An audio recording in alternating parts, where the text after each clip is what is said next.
Welcome to Learn with Aisha, fun lessons for curious minds. For more educational content, visit lessoncrafting.com. Assalamu alaikum dear students. Welcome to the lecture series of Computer Science for Class 7. इस video में हम continue कर रहे हैं unit 1 Emerging Technologies. ये बहुत interesting unit है जहां आप न्यू और मॉडर्न टेक्नोलॉजीज के बारे में सीखेंगे. पूरे यूनिट को हम 6 से 7 लेक्चर्स में कवर करेंगे, स्टेप बाय स्टेप, ताकि आपको हर कॉन्सेप्ट क्लियरली समझ आए. इससे पहले 5 वीडियोस में हम प्रिंटर्स तक कवर कर चुके हैं. इस वीडियो में हम scanner, properties of scanner, webcam, graphic card और यूनिट की समरी पेज 13 के बारे में सीखेंगे. हम जानेंगे स्कैनर क्या होता है, ये किस तरह काम करता है, वेबकैम और ग्राफिक कार्ड के यूजेस क्या है, और इंपॉर्टेंट कॉन्सेप्ट्स को रिवाइज भी करेंगे. सो स्टे फोकस्ड, अपनी नोटबुक रेडी रखें, और लेक्चर के एंड तक आप एक क्लियर अंडरस्टैंडिंग हासिल कर चुके होंगे.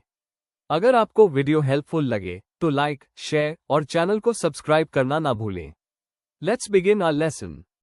अब हम स्कैनर के बारे में डिटेल में समझते हैं. स्टूडेंट्स, स्कैनर एक इनपुट डिवाइस होता है जो फोटोकॉपी मशीन की तरह काम करता है.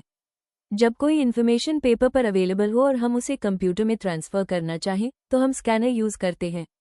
स्कैनर पेपर पर मौजूद टेक्स्ट या इमेजेस को कैप्चर करता है और उन्हें डिजिटल फॉर्म में कन्वर्ट कर देता है. ये डिजिटल फाइल्स कंप्यूटर में सेव की जा सकती हैं और बाद में एडिट भी की जा सकती हैं. स्टूडेंट्स, स्कैनर डॉक्यूमेंट्स, फोटोग्राफ्स और इम्पॉर्टेंट रिकॉर्ड्स को सॉफ्ट कॉपी में कन्वर्ट करने के लिए यूज होता है. स्कूल्स, ऑफिसेज और बैंक्स में स्कैनर्स बहुत कॉमनली यूज किए जाते हैं. स्कैनर की मदद से इन्फॉर्मेशन को इजीली स्टोर और शेयर किया जा सकता है. स्टूडेंट्स, एक इंटरेस्टिंग फैक्ट ये है कि पहला स्कैनर MS-200 था जो 1984 में माइक्रोटेक कंपनी ने क्रिएट किया था. आई होप आपको स्कैनर का कॉन्सेप्ट क्लियरली समझ आ गया होगा. चलिए अब नेक्स्ट टॉपिक की तरफ बढ़ते हैं. अब हम स्कैनर की इंपॉर्टेंट प्रॉपर्टीज के बारे में सीखेंगे. स्टूडेंट्स, स्कैनर की डिफरेंट प्रॉपर्टीज होती हैं जो उसकी परफॉर्मेंस और क्वालिटी को शो करती है. सबसे पहली प्रॉपर्टी है रेजोल्यूशन. रेजोल्यूशन स्कैनर की स्कैनिंग क्वालिटी को शो करता है. ये डॉट्स पर इंच यानी DPI में मेजर किया जाता है. जितने ज्यादा डॉट्स पर इंच होंगे उतनी ही स्कैनिंग क्वालिटी क्लियर और शार्प होगी. High resolution scanners better images और डॉक्यूमेंट्स कैप्चर करते हैं. स्टूडेंट्स, दूसरी प्रॉपर्टी है कलर डेप्थ. कलर डेप्थ ये बताती है कि स्कैनर कितने कलर्स कैप्चर कर सकता है. जितनी ज्यादा कलर डेप्थ होगी उतने ही ज्यादा कलर्स और डिटेल स्कैनर रिकॉर्ड कर सकेगा. इससे स्कैन्ड इमेजेस ज्यादा रियलिस्टिक और क्लियर नजर आती है. स्टूडेंट्स, तीसरी प्रॉपर्टी है रिकॉग्निशन. रिकॉग्निशन का मतलब है स्कैनर की यह एबिलिटी कि वो स्कैन टेक्स्ट को पहचान सके. इस प्रोसेस को ऑप्टिकल कैरेक्टर रिकॉग्निशन या OCR कहा जाता है. OCR की हेल्प से स्कैन्ड डॉक्यूमेंट्स को एडिटेबल टेक्स्ट में कन्वर्ट किया जा सकता है. ये फीचर ऑफिसेज और स्कूल्स में बहुत यूजफुल होता है. आई होप आपको स्कैनर की प्रॉपर्टीज क्लियरली समझ आ गई होंगी. चलिए अब नेक्स्ट टॉपिक की तरफ बढ़ते हैं. अब हम वेबकैम के बारे में डिटेल में समझते हैं.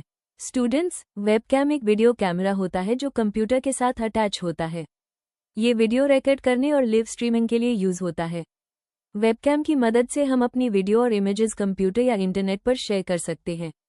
आजकल बहुत से लैपटॉप्स में वेबकैम बिल्ट इन होता है, लेकिन एक्सटर्नल वेबकैम्स भी अवेलेबल होती हैं. स्टूडेंट्स, वेबकैम के बहुत से इंपॉर्टेंट यूजेस हैं. वेबकैम स्टिल इमेजेस कैप्चर कर सकता है. ये वीडियो रिकॉर्डिंग के लिए भी यूज होता है. वीडियो कॉन्फ्रेंसिंग, ऑनलाइन मीटिंग्स और ऑनलाइन क्लासेस में वेबकैम बहुत इंपॉर्टेंट रोल परफॉर्म करता है. सोशल मीडिया, लाइव स्ट्रीमिंग और वीडियो कॉल्स के लिए भी वेबकैम यूज किया जाता है. स्टूडेंट्स, ऑनलाइन एजुकेशन और रिमोट वर्क के दौरान वेबकैम्स की इंपॉर्टेंस बहुत ज़्यादा बढ़ गई है. आई होप आपको वेबकैम का कॉन्सेप्ट और उसके यूजेस क्लियरली समझ आ गए होंगे. चलिए अब नेक्स्ट टॉपिक की तरफ बढ़ते हैं. अब हम ग्राफिक कार्ड के बारे में डिटेल में समझते हैं. स्टूडेंट्स, ग्राफिक कार्ड एक एक्सपेंशन कार्ड होता है जो कंप्यूटर स्क्रीन पर इमेजेस और विजुअल्स डिस्प्ले करने में हेल्प करता है. इसे graphics adapter, graphics controller, graphics accelerator card या ग्राफिक्स बोर्ड भी कहा जाता है. ग्राफिक कार्ड का मैं काम हाई क्वालिटी विजुअल्स और ग्राफिक्स को प्रोसेस करना होता है. ये गेमिंग, वीडियो एडिटिंग, एनिमेशन और डिजाइनिंग जैसे टास्क्स में बहुत इंपॉर्टेंट रोल परफॉर्म करता है. Students, graphic card graphical data को प्रोसेस करने के लिए एडवांस टेक्निक्स और फीचर्स यूज करता है. इसमें एक डेडिकेटेड GPU यानी ग्राफिक्स प्रोसेसिंग यूनिट होता है जो ग्राफिकल टास्क्स को फास्ट स्पीड पर परफॉर्म करता है. ग्राफिक कार्ड में डेडिकेटेड रैम भी होती है जो ग्राफिक्स डेटा को क्विकली प्रोसेस करने में हेल्प करती है। इसकी वजह से प्रोसेसर पर लोड कम हो जाता है और कंप्यूटर की परफॉर्मेंस बेटर हो जाती है। आजकल मॉडर्न कंप्यूटर्स और गेमिंग सिस्टम्स में पावरफुल ग्राफिक कार्ड्स यूज किए जाते हैं ताकि स्मूथ विजुअल्स और हाई क्वालिटी डिस्प्ले मिल सके। आई होप आपको ग्राफिक कार्ड का कॉन्सेप्ट और उसके फंक्शंस क्लियरली समझ आ गए होंगे। चलिए अब नेक्स्ट टॉपिक की तरफ बढ़ते हैं। स्टूडेंट्स, अब हम यूनिट 1 की समरी को क्विकली रिवाइज करते हैं। सबसे पहले हमने इमर्जिंग टेक्नोलॉजी के बारे में सीखा। इमर्जिंग टेक्नोलॉजी से मुराद न्यू टेक्नोलॉजीज या एग्जिस्टिंग टेक्नोलॉजीज में एडवांसमेंट होती है। इसके बाद हमने रोबोटिक्स के कॉन्सेप्ट को समझा। रोबोटिक्स कंप्यूटर साइंस और मैकेनिकल इंजीनियरिंग की एक इम्पॉर्टेंट ब्रांच है जो रोबोट्स की डिज़ाइन, मैन्युफैक्चरिंग और ऑपरेशन से रिलेटेड होती है। फिर हमने आर्टिफिशियल इंटेलिजेंस यानी AI के बारे में सीखा। आर्टिफिशियल इंटेलिजेंस ऐसी टेक्नोलॉजी है जो मशीन्स को इंसानों की तरह सोचने और काम करने की एबिलिटी देती है। उसके बाद हमने सेल्फ ड्राइविंग कार्स का कॉन्सेप्ट डिस्कस किया। सेल्फ ड्राइविंग कार्स अपने एनवायरनमेंट को सेंस कर सकती हैं और बिना ह्यूमन इनपुट के सेफली मूव कर सकती हैं। फिर हमने वर्चुअल रियलिटी यानी VR के बारे में पढ़ा। वर्चुअल रियलिटी एक ऐसी टेक्नोलॉजी है जो यूजर्स को आर्टिफिशियल 3 डायमेंशनल एनवायरनमेंट का एक्सपीरियंस प्रोवाइड करती है। स्टूडेंट्स, इस यूनिट में हमने डिफरेंट कंप्यूटर पेरिफेरल्स भी स्टडी किए जिनमें mouse, keyboard, printers, scanners, webcam और ग्राफिक कार्ड शामिल हैं। स्टूडेंट्स, अब हम समरी के रिमेनिंग इंपॉर्टेंट कॉन्सेप्ट्स को रिवाइज करते हैं। सबसे पहले हमने ऑगमेंटेड रियलिटी यानी AR के बारे में सीखा। ऑगमेंटेड रियलिटी एक ऐसी टेक्नोलॉजी है जो रियल वर्ल्ड एनवायरनमेंट को कंप्यूटर जनरेटेड कंटेंट के साथ कंबाइन करती है। उसके बाद हमने होलोग्राम का कॉन्सेप्ट समझा। होलोग्राम एक 3 डायमेंशनल इमेज होती है जो फोटोग्राफिक प्रोजेक्शन की हेल्प से क्रिएट की जाती है। फिर हमने 3 डायमेंशनल यानी 3D प्रिंटिंग के बारे में पढ़ा। 3D प्रिंटिंग एक प्रोसेस है जिसमें डिजिटल डिजाइन की हेल्प से 3 डायमेंशनल फिजिकल ऑब्जेक्ट क्रिएट किया जाता है। स्टूडेंट्स, हमने पोर्ट के बारे में भी सीखा। पोर्ट कंप्यूटर का एक फिजिकल पॉइंट या जैक होता है जहां एक्सटर्नल डिवाइसेस कनेक्ट किए जाते हैं। इसके बाद हमने USB यानी यूनिवर्सल सीरियल बस के बारे में पढ़ा। USB एक प्लग एंड प्ले इंटरफेस है जो कंप्यूटर को पेरिफेरल और दूसरे डिवाइसेस के साथ कम्युनिकेट करने की फैसिलिटी देता है। स्टूडेंट्स, अब हम समरी के लास्ट इंपॉर्टेंट पॉइंट्स को रिवाइज करते हैं। सबसे पहले हमने कंप्यूटर पेरिफेरल्स के बारे में सीखा।